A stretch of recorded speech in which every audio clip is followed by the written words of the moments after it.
I'm a lot more positive on Credit Suisse than most people are. I think that they've done some major changes over the past few years, specifically because they were trying to compete against UBS that was on the downturn at that point. And I think they've done a lot of right things. The only mistake they made was overestimating the economic recovery over that period, that quarter. And I think a lot of banks made the same mistakes. Right now, I think Credit Suisse is actually undervalued. I think that they're worth a lot more than the market actually suggests. But, well, very interesting when you see that share price this morning, because Credit Suisse year to date is far down from some of its peers, and they're off by 9%. I know, and that's really where I'm a little concerned. Is I think that the value of Credit Suisse right now is much higher than that. I think they have a good infrastructure. I think they have a very positive infrastructure. Yes, they're going to have to cut more jobs. The entire banking industry is cutting jobs simply because the technology has improved over the past 4 years. They simply don't need as many people. And for how long will they not need as many people? Do you think that banks such as Credit Suisse are going to be able to bounce back, maybe not in the next 6 months, but in the next 12, 18 months? I'm hoping. And I think that the top-tier banks, Credit Suisse, UBS, HSBC, those types of organizations, I think they will actually bounce back because the economy will see some kind of return. Let's look at the fundamentals.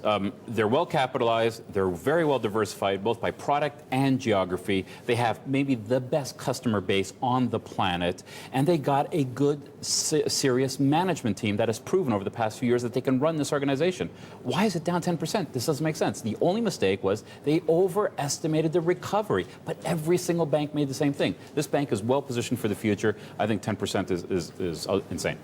On Friday, we get RBS. Are you expecting the same sort of figures? It's going to be a different story. That one's completely different. I think RBS is actually in trouble. And to be honest with you, they're in trouble because they simply can't make the investments they need to make. They've lost most of their senior investment banks. So investment banking at RBS is really...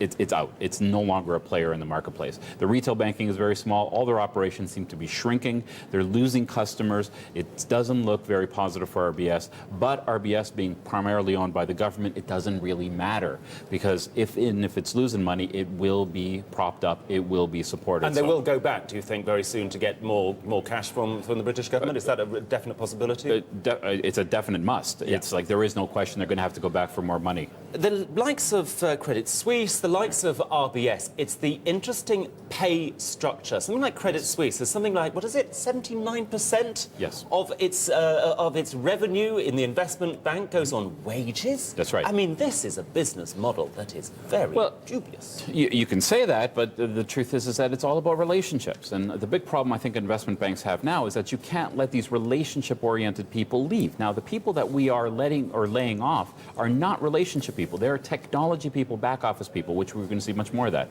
Relationship people are extremely important. Unfortunately, they cost a lot of money because there's so few of them. So I think that bonuses are actually going to go up this year, not down. And I think politically, it's going to be a very dangerous situation. Can I just get a few thoughts on MF Global? Yep. Just what do you take about what's been going on there? A lot of thoughts that Mr. Corzine was really running this bank like an investment bank rather than a brokerage firm. I'm very concerned. I'm not a lawyer, but I'm very concerned about the loss of customer money. That is absolutely unacceptable in any organization. But taking that aside, I actually think MF Global is going to be a positive thing. Why? Because the U.S. government's going to realize that there's going to be volatility for 2 or 3 days, and the market's going to accept it, which means, in my opinion, the U.S. government's going to allow others to go under as well.